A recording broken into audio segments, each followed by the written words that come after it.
Assalamualaikum warahmatullahi wabarakatuh. Perkenalkan, nama saya Tasya Arianti dengan NIM F221-3036. Kali ini saya akan mempresentasikan mengenai Sophie Stadion untuk mata kuliah struktur dan konstruksi bangunan bentang lebar. Pertama-tama kita akan mengenal terlebih dahulu apa itu Sophie Stadion. Sophie Stadion terletak di Inglewood, California, sebagai simbol inovasi arsitektur dan desain futuristik. Diresmikan pada tahun 2020 dengan biaya sekitar $5 miliar. Stadion ini menjadi markas bagi Los Angeles Rams dan Chargers, sekaligus tuan rumah bagi acara-acara besar seperti Super Bowl dan konser internasional.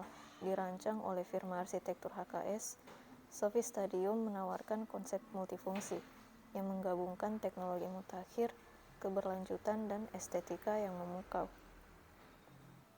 Untuk interiornya sendiri, interior Sophie Stadium dirancang untuk menghadirkan pengalaman live entertainment terbaik pada abad ke-21, dari teknologi interaktif hingga desain ramah lingkungan.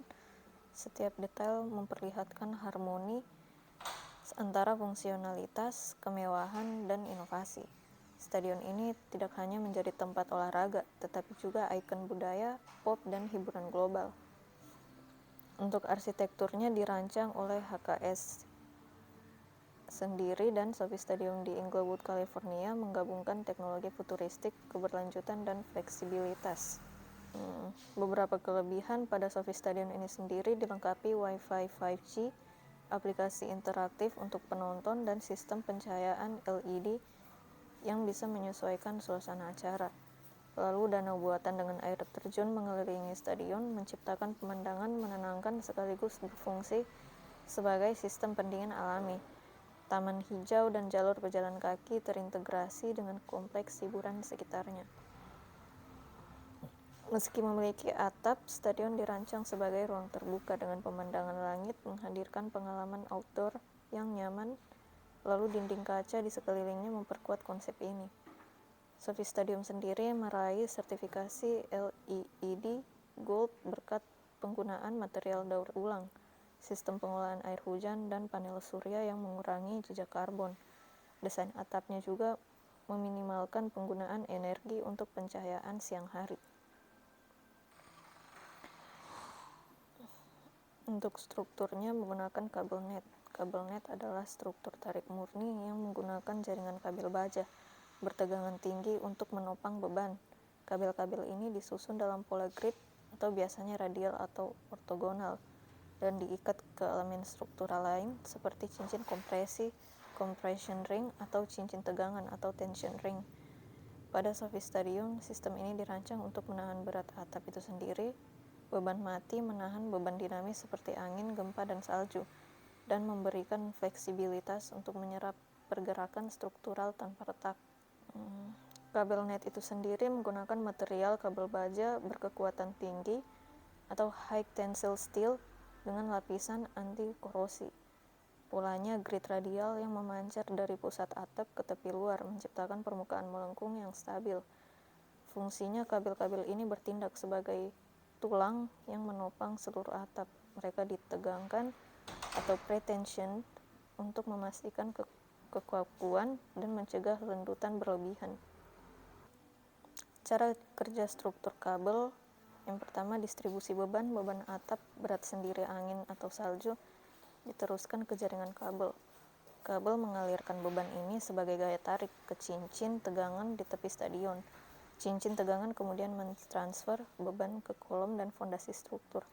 Lalu keseimbangan gaya, tarikan kabel diimbangi oleh cincin kompresi di tengah yang menahan gaya tekan. Sistem ini mirip dengan prinsip sepeda roda.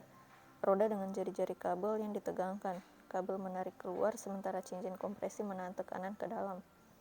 Untuk fleksibilitas, kabel memungkinkan atap bergerak secara terkendali hingga beberapa meter saat terjadi angin kencang atau gempa, tanpa merusak struktur. Mekanisme kerja sistem kabel: kabel net system, jaringan kabel, grid diagonal, kabel baja berdaya tarik tinggi atau high tensile steel cables, disusun dalam pola grid diagonal yang saling terkait. Grid ini membentuk jaring yang menopang panel atap ringan. Fungsi grid sendiri menyalurkan beban, atap, angin, gempa, ke tiang, penyangga, dan fondasi, mencegah deformasi dengan mendistribusikan beban merata ke seluruh sistem. Contoh analogi mirip prinsip jembatan gantung, di mana kabel utama menanggung beban, tetapi pada sofistadium, kabel bekerja dalam dua arah, timur ke barat dan utara ke selatan. Lalu mengapa menggunakan struktur kabel? Efisiensi material kabel baja hanya menahan tarik, sehingga tidak perlu struktur beton atau baja masif. Bentang ekstrim mencapai cantilever 120 meter tanpa kolom tengah, sesuatu yang hampir mustahil dengan struktur konvensional. Lalu adaptif sistem hibrid kabel tambah baja memungkinkan desain yang ramping namun tangguh terhadap gaya dinamis.